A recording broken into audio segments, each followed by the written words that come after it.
Hey everyone, you are on the cutting edge and I'm Buck Wild. I was down sick last week, so I apologize for this being late. As always, do your own research and come to your own conclusions. Now let's get to the news.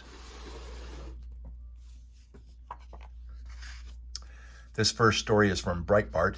In Indiana, a woman stalked her boyfriend using Apple AirTags, and then she murdered him.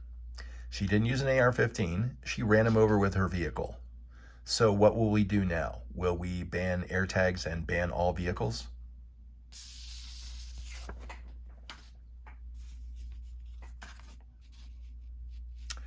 From Zero Hedge, Biden's inflation speech was full of lies. President Biden gave a speech on inflation, I think, on Friday, June 3rd.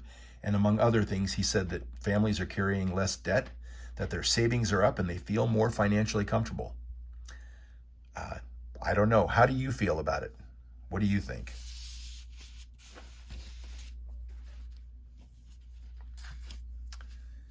PJ Media says that yes, Biden deserves the blame for inflation.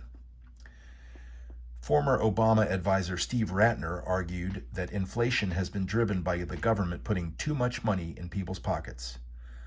Obama's former director of the National Economic Council, Larry Summers, was warning for more than a year that cash infusions would exacerbate inflation.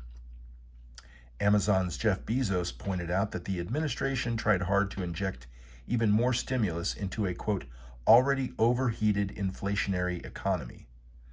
But President Biden blames everyone else for inflation, including Janet Yellen, and takes zero accountability.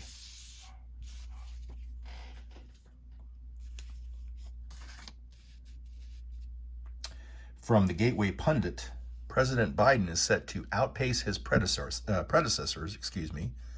on vacation time. Remember when the media criticized President Trump for always taking time off in Mar-a-Lago? Well, President Biden is on track to spend more than 500 days away from the White House in his first term. The media also criticized President Trump for the cost of those trips.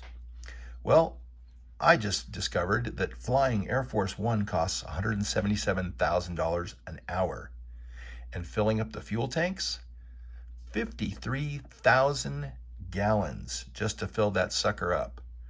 But you know the president's not going to be worrying about the cost of gas at the pump.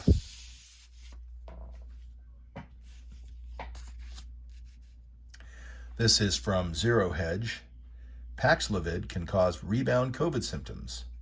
Rochelle Walensky told CBS News, if you take Paxlovid, you might get symptoms again. And then they wonder why Americans are hesitant or skeptical about the treatments that these people create for us.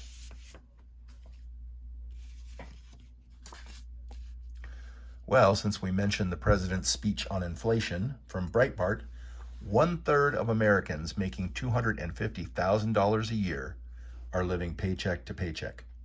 I was stunned by this. I don't know what you make, but I don't make that kind of money. And they're living paycheck to paycheck?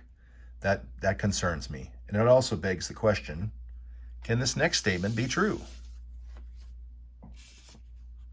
From Breitbart, fact check. Joe Biden claims that a record number of Americans feel financially comfortable.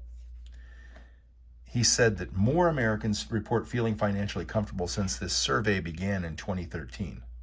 Well, clearly, nobody asked the 1/3 of Americans making $250,000 a year that are living paycheck to paycheck. I don't know about you folks. I'm not really optimistic about this economy. Have any of you looked at your 401ks lately?